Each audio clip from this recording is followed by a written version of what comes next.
Bonjour à tous. Aujourd'hui, nous sommes le lundi 22 décembre 2025 et notre cher ami, notre très très cher ami, Paul Craig Roberts, est avec nous.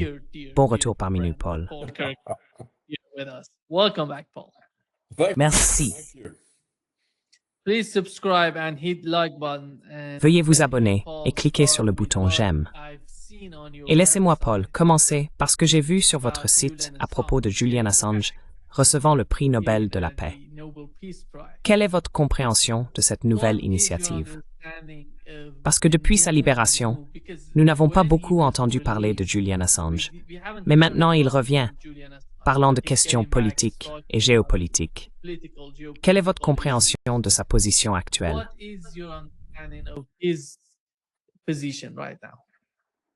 What is Julian's position?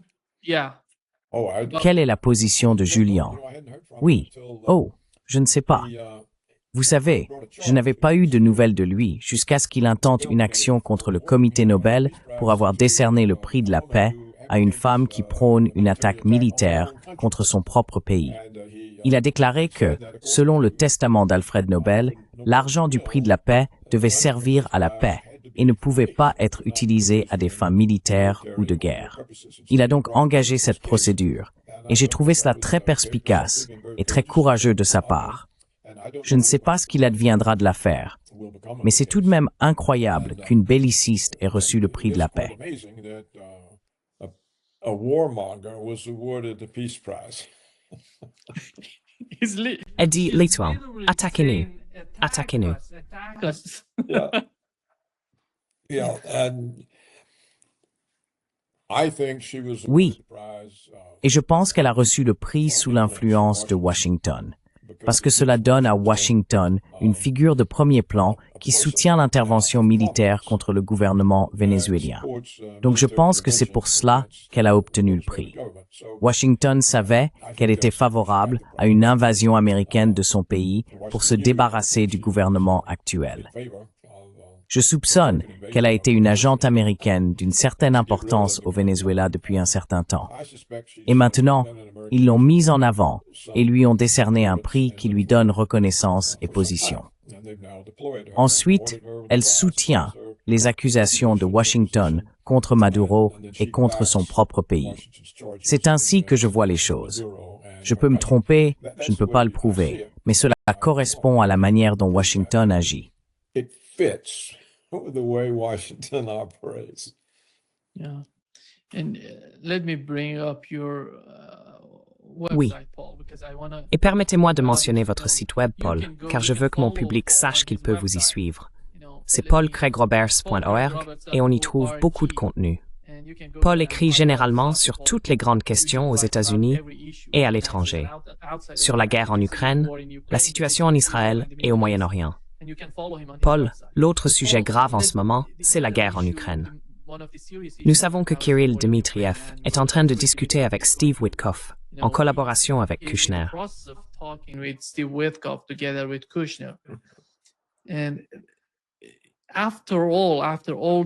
Et après toutes ces négociations, vous savez, cela fait 12 mois que Donald Trump est devenu président des États-Unis.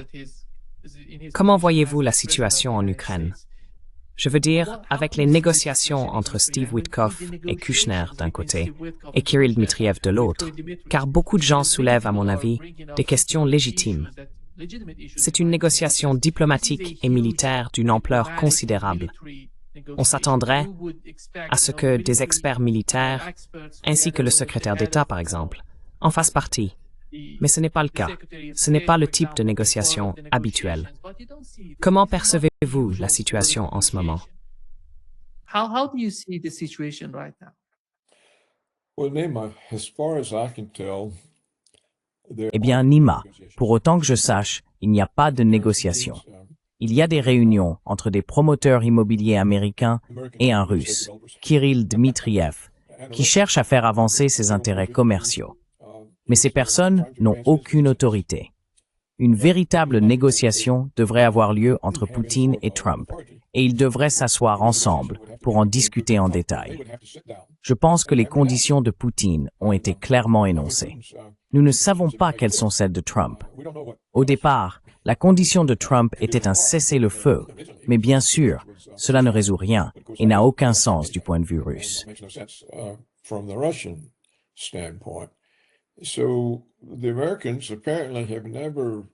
Donc, apparemment, les Américains n'ont jamais vraiment présenté quoi que ce soit. Il y a eu, pendant une courte période, les 28 points de Trump. Je crois que nous en avions parlé à l'époque. Je les trouvais très prometteurs. Cela ressemblait à une approche réfléchie. Il y avait des éléments auxquels les deux parties pouvaient renoncer, de sorte que cela aurait semblé être un véritable compromis. Et pourtant, la position russe, les conditions russes, auraient été satisfaites. Cela aurait mis fin à l'affaire. Mais soudain, quelque chose est arrivé aux 28 points. Ils sont devenus, je crois, 19. Puis il y a eu une réunion quelque part, j'ai oublié où, à Bruxelles, ou en Hongrie, ou ailleurs, et tout s'est effondré.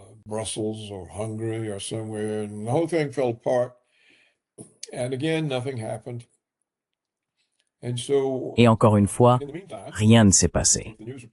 En attendant, si le reportage est exact, l'Union européenne a voté, qu'était-ce déjà, un prêt de 2 milliards de dollars, ou un prêt d'un montant plus ou moins raisonnable, pour permettre à l'Ukraine de poursuivre la guerre pendant 2 années supplémentaires. Je ne sais pas même si l'Ukraine dispose encore d'une armée capable de se battre pendant 2 ans. J'en doute. Dans le même temps, les Européens parlent de se préparer à la guerre dans 2 ans. Alors, si Poutine prend cela au sérieux, on peut se demander, va-t-il refaire la même erreur que celle qu'il a commise après Maïdan, après les accords de Minsk, lorsqu'il est resté sans rien faire jusqu'à se retrouver face à une autre armée?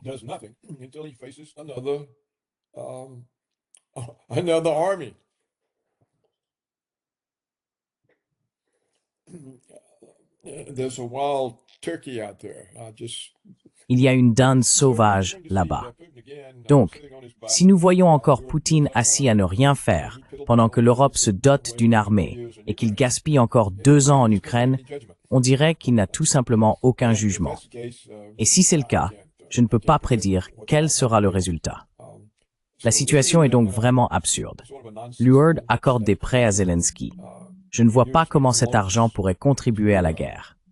Il ira probablement dans la poche de Zelensky et dans celle de ses proches et de ses généraux pour éviter qu'il soit renversé. Et je ne vois pas d'où viendront les troupes ukrainiennes. On dirait que leurs positions défensives se sont pratiquement effondrées.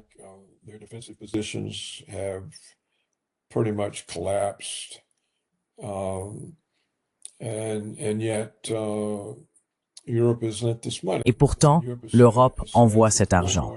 Et l'Europe a dit, continuez la guerre. Dans 2 ans, nous serons prêts à nous battre. Personnellement, je ne crois pas que l'Europe sera jamais prête à se battre. Je ne pense pas qu'elle en soit capable. Et peut-être que Poutine ne le pense pas non plus. Mais s'il croit qu'elle l'est, alors il devrait agir dès maintenant pour en finir avec l'Ukraine et mettre un terme à ce genre de conflit interminable, lent et fait de représailles, qui ne fait qu'engendrer un grand nombre de victimes et maintenir les combats afin que l'Occident puisse se préparer à les étendre. S'il ne le fait pas, je dirais simplement qu'il est incapable de comprendre la situation et d'y répondre efficacement.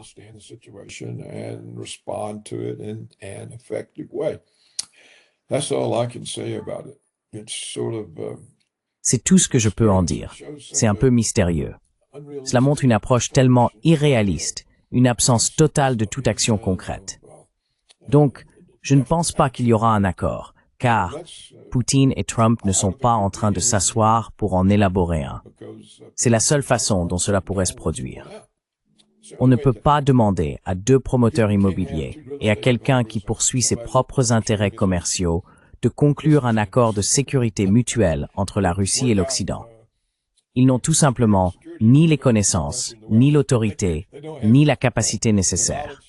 Et cela doit venir des 2 dirigeants. Et cela n'arrive tout simplement pas. Donc, nous verrons bien. We'll see. Yeah. Paul, Europe is Paul, actually, en réalité, obviously, don't want l'Europe, peace with évidemment, Russia. ne They veut don't pas la see paix Russia avec la as Russie. the, Elle ne considère as pas la their Russie comme son neighbor, voisin as their ou son partner. partenaire.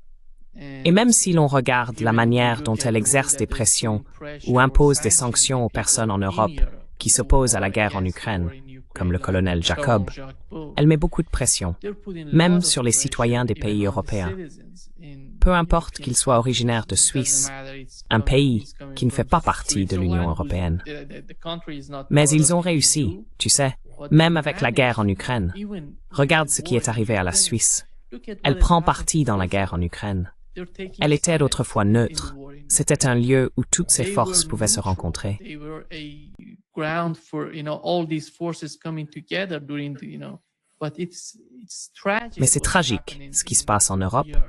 La And manière the way dont they on met put la pression pressure sur les on these personnes people who opposées are à la against guerre, war, who are celles qui advocating plaident for a pour une forme de solution solution dans le cas de l'Ukraine with the case et of pour un Ukraine partenariat and avec la with Russie. a partnership Il with semble Russia. que le plus grand problème auquel It Donald seems Trump that est the confronté greatest problem that soit Donald également Trump is l'Europe. facing is Ce n'est pas Europe. seulement une It's question not de just peuples about européens, people in Europe. c'est It's aussi Trump l'administration Trump. administration. Qui peut croire que le Who can gouvernement des believe that États-Unis the puisse être government, bloqué, the que d'une United certaine States manière, can be tout ce blocked qu'ils essayent de and faire somehow, avec l'Europe échoue? Ils n'arrivent tout simplement pas à whatever trouver de they're trying to do solution, with Europe, car they l'Europe a cannot sa propre come façon up de with a penser l'Ukraine. solution because Europe has its own way of thinking toward Ukraine. Well, as you said, it makes no sense. Eh bien, comme vous l'avez dit, cela n'a aucun sens. Il n'y a absolument aucun avantage à l'hostilité adoptée par leurs dirigeants. Ils ont perdu toutes sortes d'opportunités commerciales, ils ont perdu l'accès à une énergie bon marché, l'industrie automobile allemande est menacée, et bien sûr, c'est elle qui soutient toute l'Europe.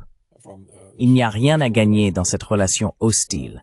Cela ne fait que freiner les opportunités économiques, la croissance du PIB dans les pays européens. Et cela ne nuit en rien à la Russie. Les Russes ne comprennent vraiment pas pourquoi quelqu'un en Europe voudrait entrer en guerre contre eux. Ce serait infernal. C'est presque comme s'ils étaient devenus fous. Pourquoi veulent-ils faire la guerre? They've gone insane. What do they want to go to war for? And they've never said what it is Russia's doing to them. Et ils n'ont jamais dit ce que la Russie leur faisait, ni pourquoi toutes ces relations commerciales mutuellement bénéfiques qu'ils entretenaient avec elle. Avant de commencer à suivre les ordres de Washington en matière de sanctions et d'application des sanctions, devaient prendre fin. Et tout à coup, maintenant, ils sont tous en faveur des sanctions, mais contre Washington. On dirait presque une sorte de faux drame orchestré. Je n'arrive pas à imaginer que l'Europe puisse représenter quoi que ce soit si elle est coupée des États-Unis, de Washington. Coupée de Washington, elle n'est même pas une force militaire, et à mon avis, elle n'a aucune capacité à le devenir. Alors, ils vont se couper de Washington et faire la guerre à la Russie par eux-mêmes? Vraiment? Allons. C'est trop difficile à croire qu'ils soient à ce point stupides. Et donc, pour comprendre la situation, il faut... So, to understand the situation, Unless something else is the case, Paul. À moins que ce ne soit autre chose. Zelensky Paul, somehow oui. Zelensky, il y a environ 4 jours, a tenu une conférence de presse où il a dit que Donald Trump, vous savez, pense en quelque sorte qu'il ne s'agit que d'une politique temporaire de la part des États-Unis pour négocier avec la Russie. Ils vont partir et nous reviendrons aux mêmes vieilles politiques. Eh bien, So we're going to get back to the same old policies. well, he could mean that Il pourrait vouloir dire que Trump sera assassiné et écarté, ou bien que le complexe militaro-sécuritaire américain est tellement déterminé à maintenir la situation profitable qu'est le conflit qu'il bloquera Trump. Ils utiliseront la Chambre et le Sénat, tous deux dépendants des contributions de campagne provenant de l'industrie de l'armement. Et c'est peut-être sur cela qu'ils comptent. En réalité, Trump ne s'est jamais assis pour discuter réellement avec Poutine des conditions russes, de leur importance, ni pour proposer la moindre modification de sa part. Cela n'est jamais arrivé. Et pour une raison quelconque, Personne dans l'administration Trump ne lui a jamais dit « Voilà ce que vous devez faire. Vous devez vous asseoir et régler cela avec Poutine. »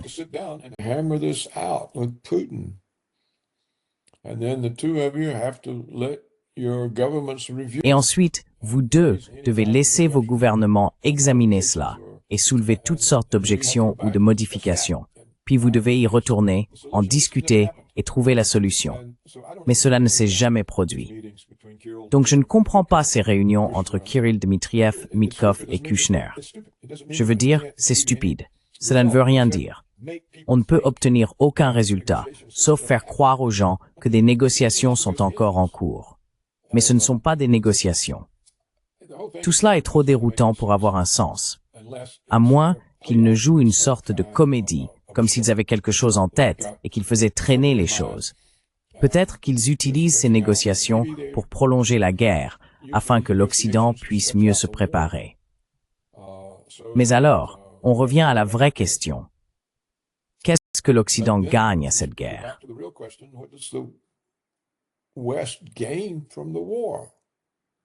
Yeah.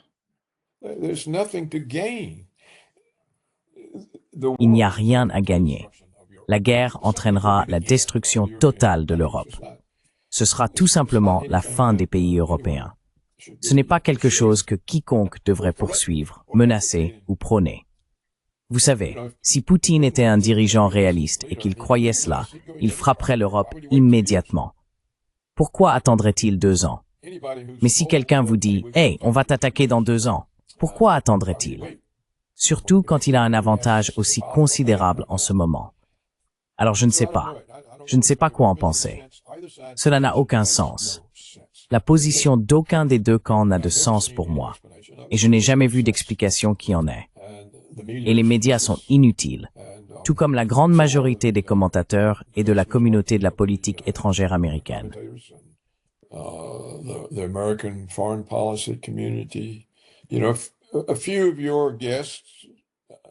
Vous savez, quelques-uns de vos invités ont des choses sensées à dire, mais ils sont presque exclus du milieu de la politique étrangère. Ce ne sont pas des personnes invitées à devenir membres du Council on Foreign Relations ou de l'Atlantic Council. Et les discussions qui s'y tiennent sont stupides, dénuées de sens. Il y a un homme nommé David Johnson. Il publie régulièrement ce qu'il appelle la Russia List, et c'est la principale compilation d'articles au sein du milieu de la politique étrangère. On y voit rarement quelque chose d'intelligent. C'est toujours une forme de propagande qu'ils peuvent tordre contre la Russie. Mais dans quel but? Pourquoi tout le monde veut-il toute cette propagande contre la Russie? Qu'est-ce que cela résout? Si les gens veulent vraiment une guerre avec la Russie, ils sont fous.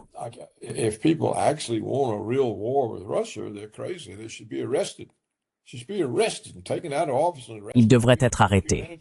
Elle devrait être arrêtée et destituée. Ils vont mener l'humanité à sa perte. Je veux dire, je ne comprends pas cette sorte d'acceptation de déclaration parlant d'aller en guerre contre la Russie et tout le reste. On pourrait penser que toutes les populations seraient très en colère, qu'on les conduit à leur perte, et qu'elles feraient quelque chose contre ces dirigeants stupides qui tiennent de tels propos. Mais rien ne se passe. Et comme vous l'avez dit, quiconque s'y oppose, s'ils peuvent l'atteindre, ils essayent de le faire taire. Vous savez, ce type en Suisse est aussi le président de la Hongrie.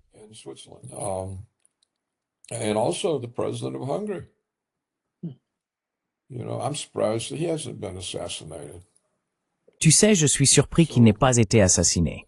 C'est une situation insensée. Je pense que Poutine devrait simplement mettre fin rapidement à la guerre, fermer l'Ukraine, isoler complètement le pays. Pourquoi organiser une élection? Qu'il nomme un gouvernement, qu'il gouverne lui-même, ou qu'il annexe simplement l'Ukraine? Pourquoi limiter l'annexion au Donbass et à la Crimée?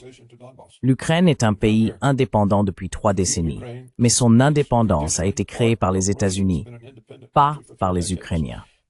Il devrait simplement dire, eh bien, au départ, nous étions satisfaits du Donbass, mais maintenant, non. L'Ukraine fait partie de la Russie, administrée comme une partie de la Fédération de Russie. Toute ingérence extérieure sera considérée comme un acte de guerre contre la Russie et vous cesserez d'exister dans les 30 minutes. Ce serait la fin de l'histoire.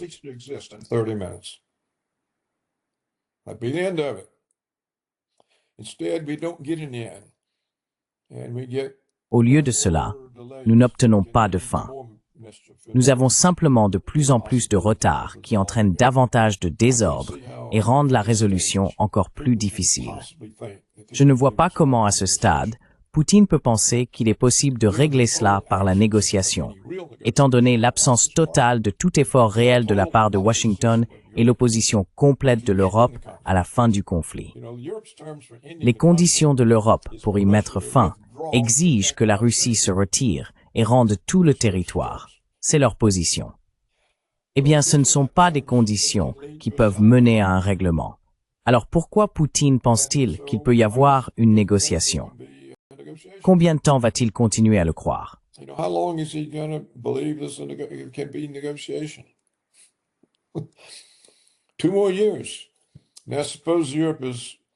Encore 2 ans. Maintenant, supposons que l'Europe soit sérieuse et qu'elle décide de constituer une armée, de se préparer à entrer en Ukraine avec une force européenne, de renverser le cours de la bataille et de reprendre l'Ukraine. Cela ne peut pas se faire, à moins que le gouvernement russe ne soit renversé, ne s'effondre ou refuse de réagir. C'est donc l'un de ces casse-têtes extraordinaires qui devrait susciter un débat et une discussion publique sans fin. Les gens devraient se demander: que se passe-t-il? Qu'est-ce que c'est? Pourquoi faisons-nous cela? La situation va empirer. Cela conduit à un conflit plus vaste. De quoi s'agit-il au juste? Pourquoi Zelensky est-il même important?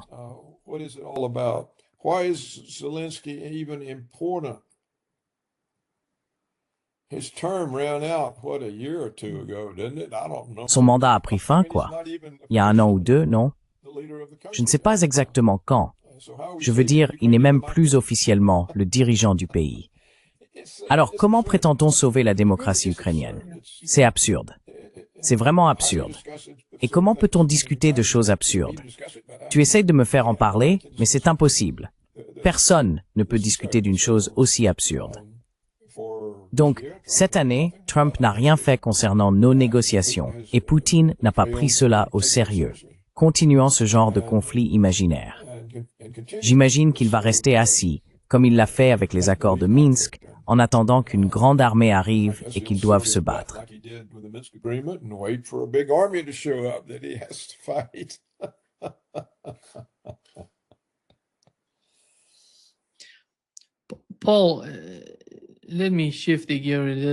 Paul, permettez-moi de changer un peu de sujet pour parler de ce qui se passe avec l'affaire Netanyahou. Tous les 2 ou 3 mois, on voit Netanyahou se rendre aux États-Unis pour discuter avec Donald Trump. Et voici ce que Marco Rubio a dit à propos de l'Iran.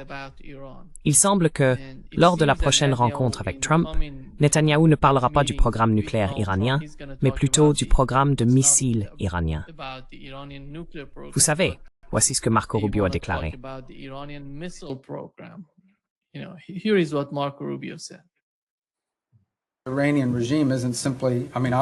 Le régime iranien n'est pas simplement, évidemment, il s'agit de leur volonté d'acquérir des armes nucléaires et de leur soutien au terrorisme. Mais en fin de compte, il s'agit du traitement réservé à leur propre peuple. Je l'ai dit lors de mon audition au Sénat il y a 1 an, et je le répète, je ne connais aucune nation au monde où il existe une telle différence entre le régime qui gouverne le pays et les habitants qui y vivent chaque jour. Ce régime ne reflète pas le peuple iranien, héritier d'un patrimoine culturel ancien et prestigieux et d'une histoire dont il peut être fier. Et à côté de cela, on a un régime clérical et radical qui a pris la richesse de ce pays et l'a utilisée non pas pour enrichir ou protéger son peuple et son avenir, non pas pour s'assurer qu'il dispose d'assez d'eau et d'électricité. Ils ont utilisé leur argent pour financer des organisations terroristes partout dans le monde. C'est à cela qu'ils l'ont consacré. Nous allons donc continuer à le souligner, sans relâche.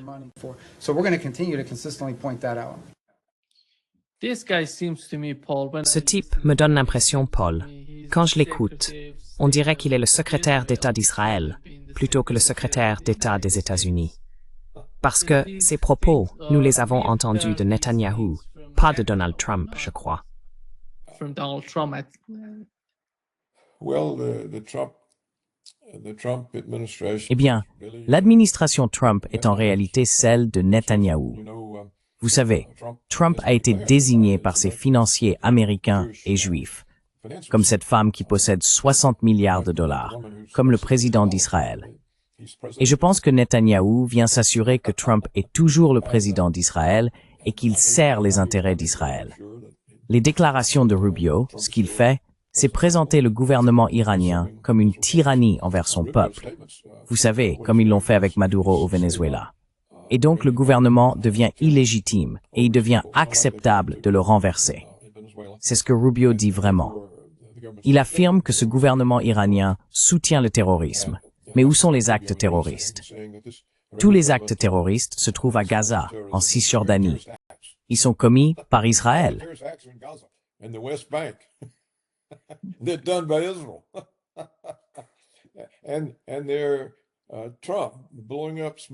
Et puis Trump fait exploser de petits bateaux au large des côtes vénézuéliennes en prétendant qu'il transporte de la drogue. Ce sont de petites embarcations qui ne peuvent probablement même pas atteindre les États-Unis. Donc le terrorisme se trouve au Venezuela, en Israël et à Washington. Ce sont là les puissances terroristes. Ce sont les deux puissances terroristes. Tout ce que fait Rubio, c'est dire, d'accord, ce sont des religieux. Donc il y a de la religion ici. Et s'il y a de la religion, cela veut dire qu'ils sont irrationnels et qu'ils font des choses mauvaises au nom de Dieu. Et donc nous pouvons les renverser. C'est tout. Il prépare simplement le renversement de l'Iran. Et maintenant, il ne se contente plus de dire qu'il est interdit à l'Iran d'avoir des armes nucléaires. Ils disent que l'Iran ne peut pas avoir de missiles. Et ils doivent le dire à cause de cette courte guerre, cette très courte guerre, Thon-Toritin Poltak.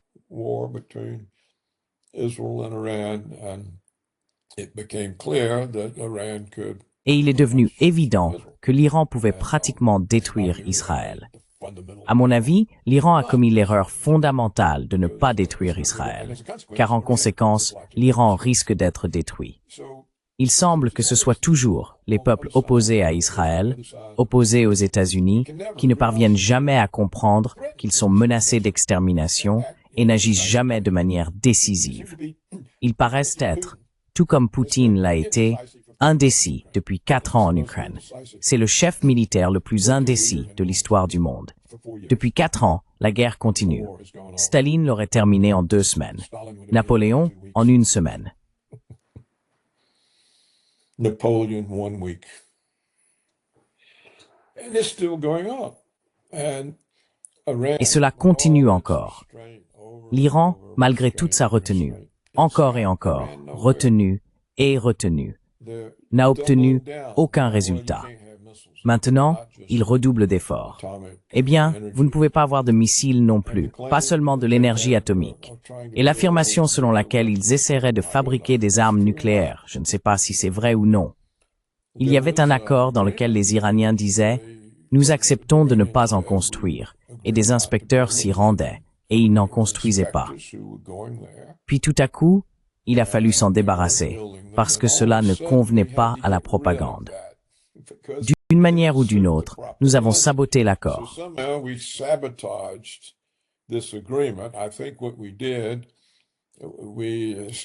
Je pense que ce que nous avons fait, c'est commencer à utiliser les inspecteurs pour fournir des données de ciblage à Israël.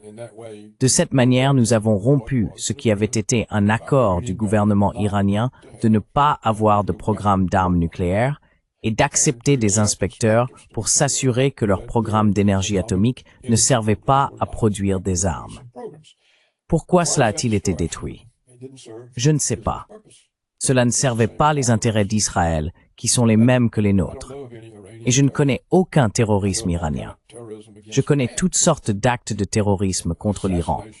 L'assassinat de nombreux dirigeants et responsables iraniens par Israël. Mais je ne sais pas quels actes de terreur Rubio attribue à l'Iran. Quels sont ces actes de terreur?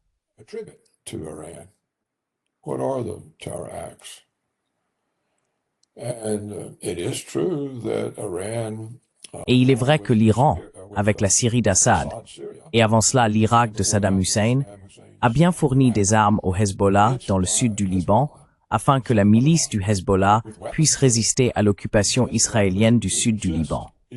Mais ils n'ont jamais vraiment encouragé le Hezbollah à attaquer ou à envahir Israël, ni quoi que ce soit de ce genre. C'était un programme défensif. Je ne sais pas ce qu'est ce terrorisme iranien, mais maintenant cela semble aller de soi. Simplement parce que cela a été affirmé tant de fois que si vous parlez à des gens ordinaires, si vous allez dans un supermarché, c'est « Oh oui, ce sont des terroristes ». Quoi? Qu'ont-ils fait? Je ne sais pas. On les accuse peut-être même des fusillades sur les plages en Australie.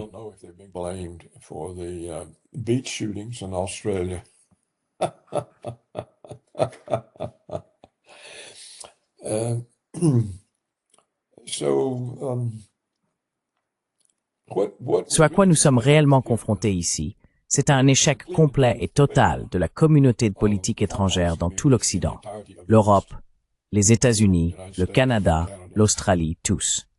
C'est un échec total à examiner la situation de manière objective et à se demander pourquoi diable cela se produit-il. Et nous voyons aussi, je pense, une forme d'irréalisme en Russie, en Iran et en Chine.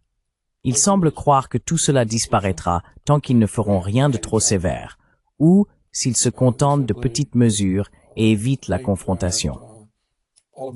Mais ils ne disent pas vraiment. Et vous savez, nous faisons face à une menace existentielle ici. Ces gens semblent déterminés à nous détruire. Que va-t-on faire à ce sujet? Allons-nous rester assis à ne rien faire jusqu'à ce qu'ils nous détruisent, ou allons-nous les détruire? Ou du moins faire comprendre que nous avons compris la situation et que nous en avons assez.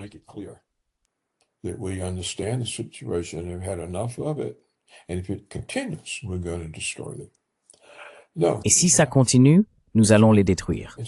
Non, ça n'arrive pas. Ça n'arrive pas. Et donc, nulle part, on ne voit le moindre signe de réalisme. Vous savez, la seule autre personne que je connaisse qui parle comme moi, c'est Gilbert Doctorow. Et c'est un vrai changement pour lui. Il n'était pas comme ça avant. Il me critiquait autrefois. Mais maintenant, il voit que l'absence totale de réalisme, partout, dans tous ces pays, est inexplicable. Comment est-ce possible? Les gens sont-ils simplement trop faibles pour affronter la réalité? Quelle autre explication y a-t-il? Pendant tout le temps où Poutine est resté assis pendant 8 ans, alors que sous ses yeux, les États-Unis construisaient une armée de 600 000 hommes pour l'Ukraine.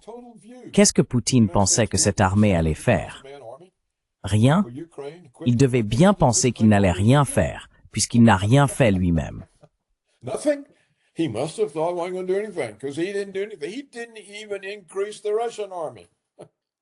Il n'avait même pas renforcé l'armée russe. Ainsi, lorsque son total manque de réalisme a finalement forcé Poutine à intervenir à la dernière minute dans le Donbass pour empêcher le massacre des Russes du Donbass, il n'était même pas prêt. Il n'avait pas les troupes prêtes. Et la plupart des troupes qu'ils avaient étaient des milices privées, une sorte d'équivalent de la Légion étrangère française, le groupe Wagner. Et bien sûr, l'armée russe était tellement jalouse d'eux qu'elle a réussi à détruire ce groupe, à le démanteler et à le disperser. Ce que je vois dans tout cela, c'est l'incapacité des gens à raisonner, à calculer. Ils ne peuvent tout simplement pas regarder ce qui se passe juste sous leurs yeux et se dire « Hey, il faut que je fasse quelque chose à ce sujet. »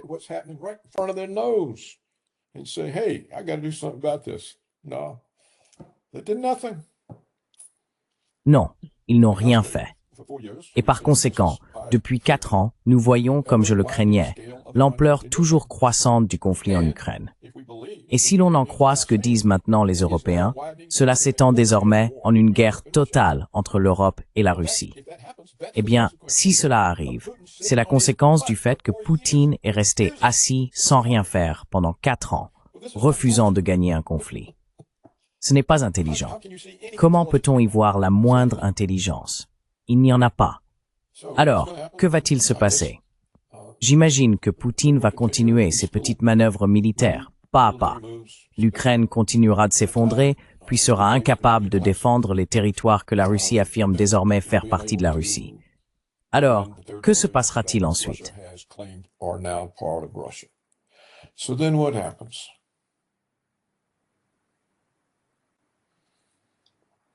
What does Putin do then? He's got Pourquoi Poutine fait-il ça? Il a déjà le territoire. Il a chassé les Ukrainiens. Il ne veut pas du reste de l'Ukraine, qui en représente presque la totalité. Kiev est là. Apparemment, il ne veut même pas de Kharkiv, ni d'Odessa. Alors, que se passe-t-il ensuite? L'Ukraine est anéantie. Vous savez, la population en 2014 était de 45 millions, selon les informations en ligne. 45 millions de personnes. Maintenant, elle est de 19 millions. Le pays a disparu. Un autre pays blanc a disparu. C'est la forme de le camp des saints, où les blancs s'exterminent eux-mêmes. Ils n'ont pas besoin d'envahisseurs immigrés. Ils le font eux-mêmes. Et il semble que, encore une fois, Poutine ait refusé d'empêcher la guerre de s'étendre. Toujours plus. Je ne sais pas combien de fois j'ai écrit « la guerre toujours plus vaste »,« la guerre toujours plus vaste ». Et maintenant, la guerre qui se prépare, c'est toute l'Europe contre la Russie. Eh bien oui. Well,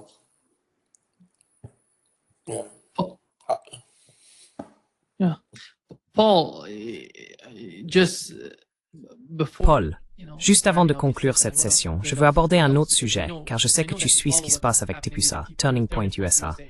Nous avons eu Tucker Carlson, nous avons eu Megyn Kelly d'un côté, et Ben Shapiro, le sioniste, de l'autre, réunis à TPUSA, Turning Point USA. Comment vois-tu ce qui se passe au sein du Parti républicain? Parce que Lindsey Graham pense que quiconque ne soutiendra pas Israël en 2028 ne gagnera pas. Cela n'arrivera pas.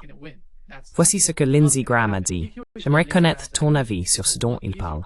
What Lindsey Graham is talking about. Un candidat en 2028, le candidat républicain, si vous voulez vous présenter à la présidence en 2028 et que vous ne montrez pas un fort soutien à Israël, je ne pense pas que vous puissiez gagner. À nos amis du côté démocrate, j'espère que vous allez hausser votre niveau. J'espère que vous comprendrez qu'Israël n'est pas le problème. Le problème pour la paix, ce n'est pas Israël.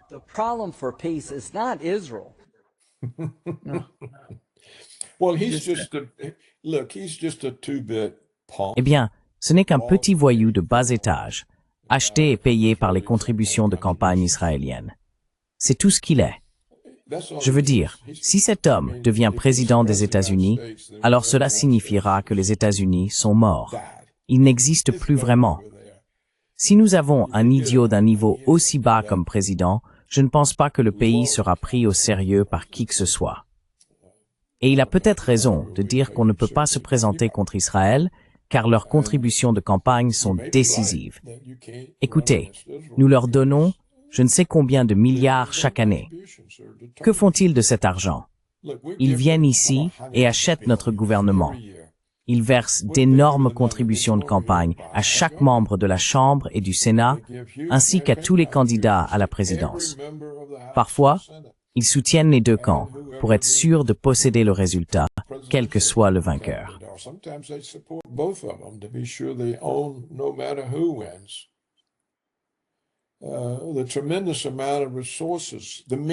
L'énorme quantité de ressources, les médias, le divertissement, le cinéma, l'édition, est essentiellement entre leurs mains.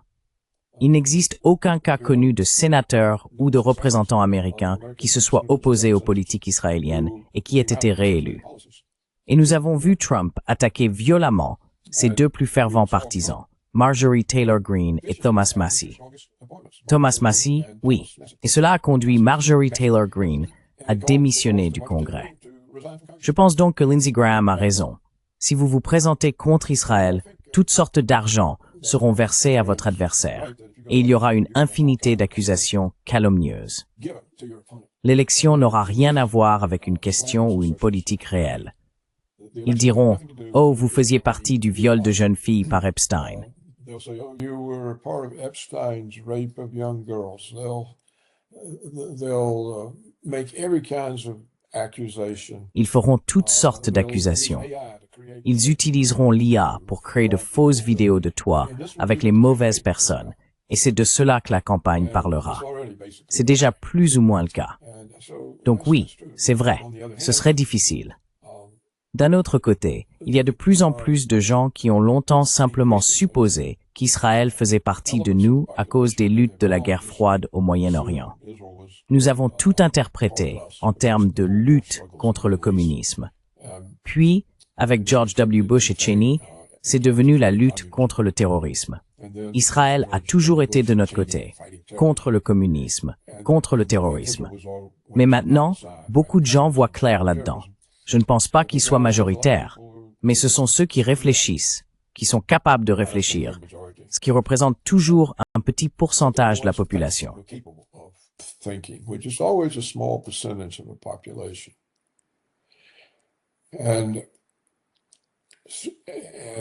Un autre problème, ce sont les évangéliques chrétiens. Beaucoup d'entre eux sont des sionistes chrétiens, et ils associent le culte de Dieu à Israël et à la protection d'Israël.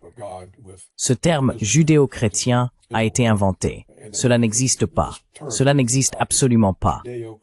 Le Talmud et le Nouveau Testament n'ont rien en commun. L'Ancien Testament et le Nouveau Testament n'ont rien en commun. Le christianisme, c'est le Nouveau Testament. Il n'a rien en commun avec la religion juive. Rien. Mais on a inventé ce terme pour faire croire à tout le monde que nous partageons les mêmes valeurs morales, religieuses et spirituelles que les Israéliens. Ce n'est pas vrai. Si vous lisez leurs livres religieux, vous pouvez voir que ce n'est pas vrai.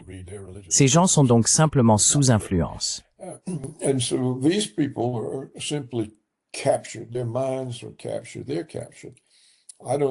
Leurs esprits sont capturés.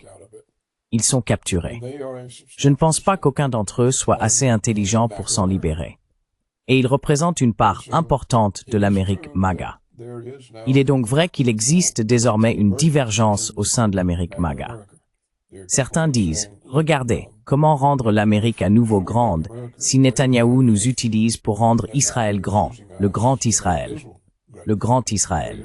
C'est de cela qu'il s'agit dans toute la question du Moyen-Orient depuis le début du XXe siècle. Depuis 25 ans, la politique étrangère américaine, l'argent américain, les vies américaines, le sang américain ont été sacrifiés pour le bénéfice d'Israël. Nous avons inventé le scénario du 11 septembre afin d'avoir une excuse comme Pearl Harbor pour renverser les pays arabes qui faisaient obstacle au grand Israël. Et ils ont tous été détruits. Comme nous en avons déjà parlé, le seul pays arabe restant est l'Arabie saoudite.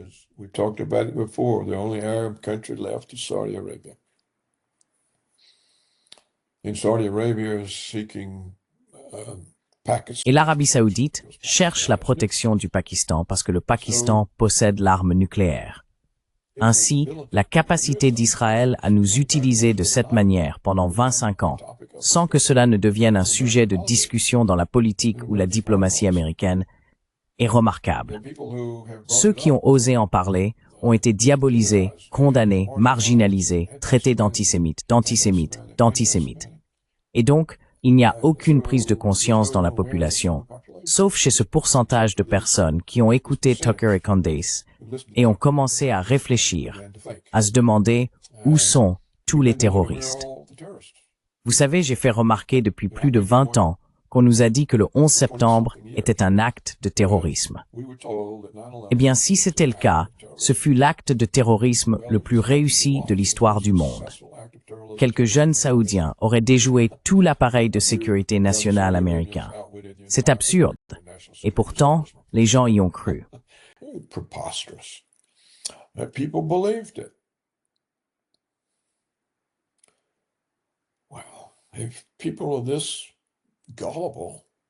Si les gens sont aussi crédules, comment la démocratie peut-elle fonctionner? Comment peut-on demander des comptes à qui que ce soit si les gens ne comprennent même pas ce qui se passe? Si le peuple ne voit pas ce qui arrive, comment il est manipulé? Comment pourra-t-il demander des comptes au gouvernement? Et c'est, je pense, le vrai problème de fond. La démocratie occidentale a échoué. and the West has failed. Les citoyens n'ont ni l'intelligence, ni l'engagement, ni les connaissances, ni même l'intérêt nécessaire pour comprendre ce qui se passe, donc ils ne peuvent pas demander des comptes au gouvernement. Ainsi, Washington est bien plus redevable envers Israël qu'envers les citoyens américains qui votent aux élections. Vote in elections. Et vous savez, tout cela semble affreux, et je passe pour une personne horrible et détestable de dire cela. De douter de la grande démocratie américaine, de douter des Juifs, de douter de ceci et de cela. Mais c'est une base, ils ont une raison à ces doutes. It's a basis. They have a basis for these doubts, and that's what we've been talking about. And nothing right now makes any Et c'est bien de cela que nous parlons. sense. Rien, en ce moment, n'a vraiment de sens. Alors qu'est-ce que tu fais maintenant? Fifth visit. C'est quoi ça? This is his Sa 5e visite. Je crois que c'est sa 5e visite cette année. Enfin, la 6e ou la 7e. Ah, la 6e ou la 7e, d'accord, mon Dieu. Eh bien, il vient chercher le soutien de Trump pour attaquer l'Iran. Je pense qu'il a tiré les leçons de la courte guerre qu'il a eue, qu'il a compris qu'Israël était vulnérable et que les Iraniens pouvaient leur infliger des dégâts considérables avec ses missiles. Alors ils ne veulent pas prendre ce risque. Ils veulent que ce soit nous qui le fassions. Et c'est de cela que parle la visite. De quoi d'autre pourrait-il s'agir? De la paix à Gaza? D'un cessez-le-feu à Gaza? On est à quel jour du cessez-le-feu? Et combien de Palestiniens ont été tués aujourd'hui? What day of the ceasefire is this, and how many Palestinians were killed today?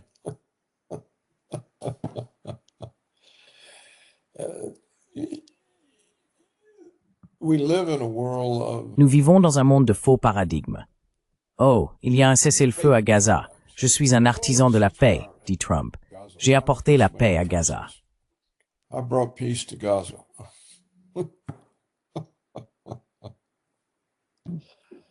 Well, and nobody says what the hell. Eh bien, et personne ne dit, mais de quoi diable parle-t-il? Oh, si vous faites ça, vous êtes antisémite. Vous êtes contre les Juifs. Nous devons utiliser chaque mensonge pour les couvrir, pour prouver que nous ne sommes pas antisémites.